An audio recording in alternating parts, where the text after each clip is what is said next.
Undefeated heavyweight Amir "Hardcore" Mansour taking a big step up this Friday night when he takes on Dominick Guinn at Dover Downs. How do you feel a few days before the fight?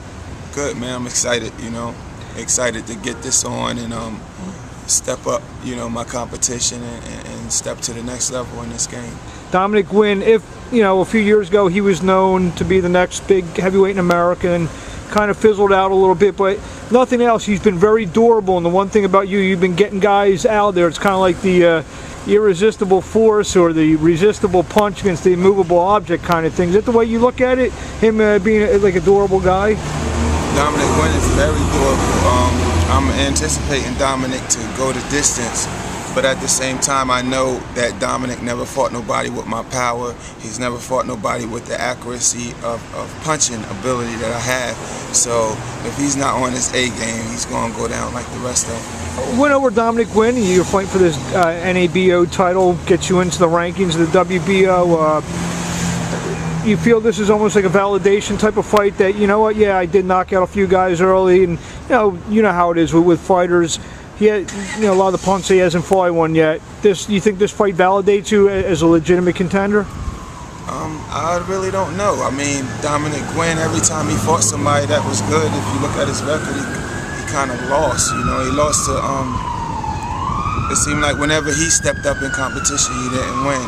And lately, he hasn't been the Dominick Guinn that we came to admire. So unless he's bring his A game, Friday night, he's going to take another loss.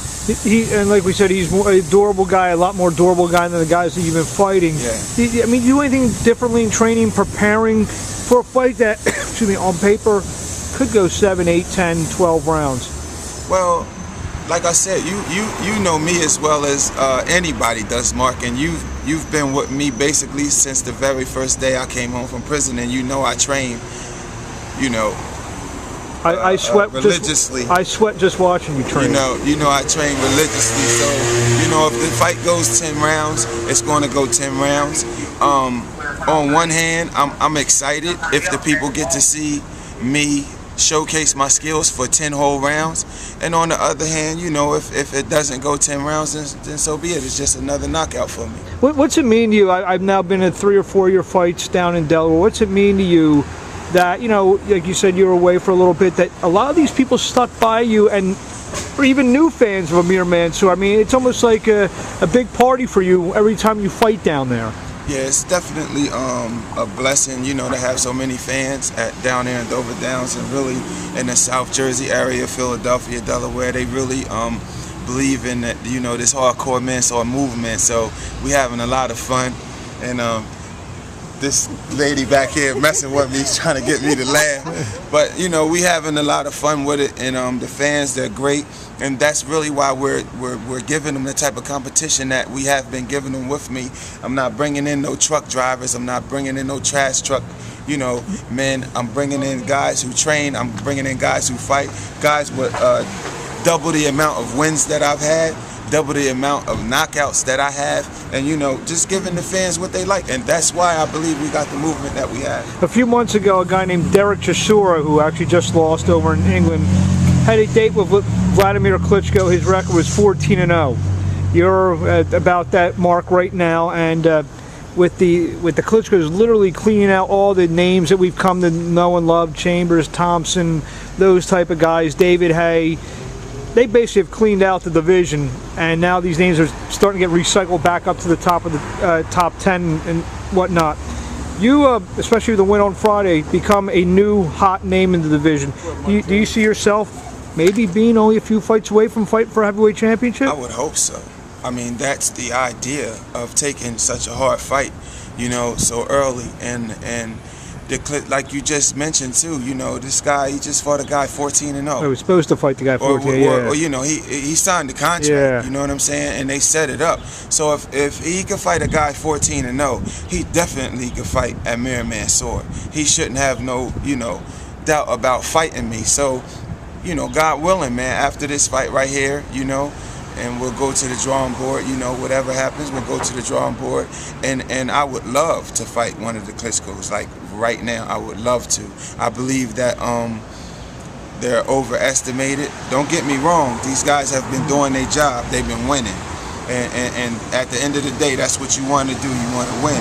But at the same time, they haven't been given the heavyweight division what people have come to love and see. It's good, great boxing, hard punching, good combinations, good connects. They haven't been given that excitement to the heavyweight division, although they're reigning champions. They have not been given the heavyweight division the excitement that it deserves. And that's why you had two heavyweight champions, David Haye and Klitschko, two heavyweight champions fight in a non-pay-per-view bout.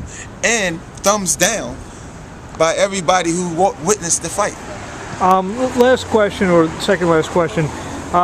Hypothetically, you get through this okay on Friday night. It's another heavyweight. You're from Delaware, from the state right below Delaware, Maryland. A guy by the name of Seth Mitchell. He seems to be the American heavyweight, where Dominick Guinn was maybe 10 years ago, being the next. You know anything about him? He'd be fighting Mike Mullo on August 27th. That a guy you think maybe to be the next American heavyweight, a fight with a guy like Seth Mitchell? I watched Seth Mitchell fight. He's not really exciting to me. If Seth Mitchell and I fought, it wouldn't make sense unless we fought for a title or unless we fought for the right to fight for the title. Other than that, it just don't make sense. Okay. Because like I said, there's really not, like we said, not many names out there. Your name is starting to now get some more on the message board. I mean, this guy that I'm fighting is ranked like 10, 15 notches higher than Seth Mitchell. You understand what I'm saying? Yes. Seth Mitchell isn't taking the type of fights that I'm fighting. You look at Seth Mitchell's opponents' records and then look at the last 5 opponents that I have. Add their wins and losses up, and I guarantee you I'll be ahead of the game. So Seth Mitchell, he's not jumping out there. Golden Boy's not putting Seth Mitchell out there the way that they should. They're not promoting him the way that they should, and they obviously not giving him the fights that they should be giving him if they believe that he's a heavyweight contender. We believe that Amir is a heavyweight contender, and that's why we fighting number 11 ranked in the country. There we go, Amir Hardcore Mansour this Friday night, Dover Downs, Dover, Delaware. We'll see you there. For sure.